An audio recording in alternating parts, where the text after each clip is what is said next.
2000 crore scam মানে $20 billion. Look at this circle.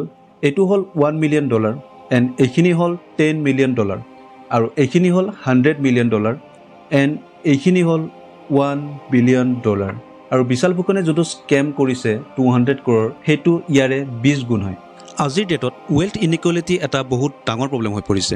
5% মানুহে almost 90%তকৈ বেছি ৱেল্থ হোল্ড কৰি আছে, যিটো এটা বহুত ডাঙৰ প্ৰব্লেম হয়। চ' বিশাল ফুকনে কি স্কেম কৰিলে আৰু কেনেকৈ কৰিলে সেইটো আমি ডিছকাছ নকৰোঁ। তাৰ বাবে ইউটিউবত বহুত ভিডিঅ' আছে আৰু নিউজ পৰ্টেলতো আছে।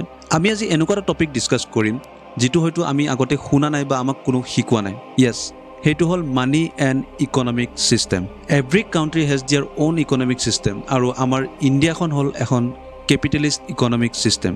আৰু এই ছিষ্টেমটোত আমি আমাৰ প্ৰেজেঞ্চ, আমাৰ ষ্ট্ৰংনেছ সেইবোৰ শ্ব' কৰোঁ আমি পইচাৰে। বাট কিয়? কাৰণ আমাৰ এই ছিষ্টেমটো এনিমেল কিংডমৰ লগত অলমষ্ট মেটচ কৰে। মানে এনিমেল কিংডমত এটাই চিম্পল ৰুলছ হ'লে সেইটো হ'ল মাইট ইজ ৰাইট। মানে আপুনি কাৰোবাৰ স্বীকাৰ কৰিব, নহ'লে আপুনি নিজে বেলেগৰ স্বীকাৰ হৈ যাব। এইটো টোটেলি ডিপেণ্ড কৰে যে কোনটো এনিমেল বেছি ষ্ট্ৰং হয়। আৰু এইটো ৰুল সৰুৰ পৰা ডাঙৰ স্পিচিছলৈকে চবতে এপ্লাই হয়। আৰু আমিও যিহেতু ছ'চিয়েল এনিমেল হয় আৰু আমাৰ হিউমেন ৱৰ্ল্ডত আমি যিহেতু স্বীকাৰ নকৰোঁ, চ' আমি আমাৰ প্ৰেজেঞ্চ, আমাৰ ষ্ট্ৰংনেছ সেইটো দেখাওঁ আমি পইচাৰে, মানিৰে বা ৱেল্থেৰে। চ' কেপিটেলিজম কি হয় আৰু আমাৰ ইকনমিক ছিষ্টেমটোৱে কেনেকৈ কাম কৰে, বহুত নজনা কথা আপোনালোকে এই ভিডিঅ'টোত গম পাব। ভিডিঅ'টো শেষলৈকে চাব। তো আহক ভিডিঅ'টো ষ্টাৰ্ট কৰোঁ। চ' কেপিটেলিজম কি হয়, কেপিটেলিজম ইকনমিক ছিষ্টেম কি হয়? কেপিটেলিজমৰ অলমষ্ট 70 years হৈ গ'ল টিল নাও। আৰু কেপিটেলিজম ইকনমিক ছিষ্টেমৰ এটা ডাঙৰ বেনিফিট হ'ল যে তাত প্ৰাইভেট প্লেয়াৰ্ছৰ ফুল ৰাইট থাকে to own and control the property. For example, আমি যদি কিংশ্বিপ এৰাত যাওঁ, মানে য'ত ৰজাই ৰাজত্ব কৰিছিলে, তাত কি আছিলে? তাত বাৰ্থ ৰাইটৰ ইক'ছিষ্টেম এটা আছিল। মানে আপুনি যদি ৰজাৰ ঘৰত জন্ম হয় তেতিয়াহ'লে ডেফিনেটলি ৰজা হ'ব, আৰু আপুনি যদি দুখীয়া ঘৰত জন্ম হয় তেতিয়াহ'লে আপুনি দুখীয়া হ'ব। আৰু তেতিয়া ৰজাই ডিচাইড কৰিছিলে যে কোন মানুহে কি কাম কৰিব। কোনোবাই খেতি কৰিব, কোনোবাই যুদ্ধ কৰিব, আৰু কোনোবাই ৰজাৰ চাকৰ হ'ব। বাট আজিৰ ডেটত প্ৰাইভেট প্লেয়াৰ্ছৰ হাতত ফুল ৰাইট আছে যে আমি যি ইচ্ছা সেয়ে কৰিব পাৰোঁ। ৱেল, প্ৰাইভেট প্লেয়াৰ্ছ মানে কোন? আপুনি, মই, চব। আমাৰ হাতত ফুল ৰাইট আছে যে আমি যি ইচ্ছা সেয়াই কৰিব পাৰোঁ according to the market demand.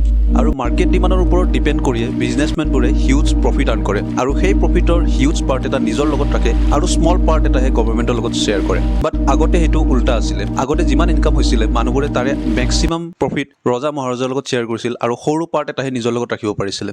আৰু কেপিটেলিজমৰ মেইন এছেঞ্চটোৱে হ'ল প্ৰফিট আৰ্ণ কৰা। এডাম স্মিথ, যাক ফাদাৰ অফ কেপিটেলিজম বুলি কোৱা হয়, তেওঁ কৈছিলে যদি প্ৰাইভেট প্লেয়াৰ্ছক ফুল ৰাইট দিয়া হয় বিজনেছ কৰাৰ বাবে, আৰু তাত যদি গভৰ্ণমেণ্টৰ ইণ্টাৰফিয়েৰেঞ্চ কম থাকে, তেতিয়া যিকোনো দেশ এখনৰ ইকনমি এক্সপনেনচিয়েলি গ্ৰ' হোৱাৰ চান্স থাকি যায়। ইয়াতে আপোনাৰ মোৰ বেনিফিট কি? আপোনাৰ মোৰ বেনিফিট হ'ল যে আমাৰ বাবে ৰেজেছ টু ৰিচ অপশ্যনটো সদায় এনেবল হৈ থাকে। মানে আপুনি ক'ত বৰ্ণ হৈছে সেইটো মেটাৰ নকৰে, আপুনি এক্সট্ৰিম পভাৰ্টিৰ পৰা গৈও মিলেনিয়াৰ বিলেনিয়াৰ হ'ব পাৰে, আৰু তাত গভৰ্ণমেণ্টৰ কোনো ইণ্টাৰফিয়েৰেঞ্চ নাথাকে। চ' মানি আৰ্ণ কৰিবৰ বাবে এটাই চিম্পল বস্তু কেটচ কৰিব লাগে, সেইটো হ'ল মাৰ্কেট ডিমাণ্ড। যে মাৰ্কেটত কি চলি আছে, যেনেকৈ আজিৰ ডেটত মাৰ্কেটত শ্বৰ্টকাট মানি কেনেকৈ আৰ্ণ কৰিব পাৰি সেইটো ডিমাণ্ড চলি আছে। মানে আৰু সেই ডিমাণ্ডটোক কেটচ কৰিয়ে বিশাল ফুকনে ইমান কৰোৰ টকা আৰ্ণ কৰিছে। চ' মাৰ্কেট ডিমাণ্ড কেটচ কৰি আপুনিও পইচা আৰ্ণ কৰিব পাৰে। আৰু আজিৰ ডেটত আমি যিমানবোৰ টপ বিজনেছমেন দেখি আছোঁ, চবেই মাৰ্কেট ডিমাণ্ড কেটচ কৰিয়ে ইমানখিনি পইচা আৰ্ণ কৰিছে। আৰু কেপিটেলিজমৰ এটা ডাঙৰ বেনিফিট হ'ল যে আমাৰ বাবে ৰেজেছ টু ৰিচ অপশ্যনটো সদায় এনেবল হৈ থাকিব। চ' এইটোৱে মোৰ এটা প্ৰেজেণ্টেশ্যন আছিলে। যদি ভিডিঅ'টো ভাল লাগিছে, লাইক, ছাবস্ক্ৰাইব এণ্ড কমেণ্ট নিশ্চয় কৰিব।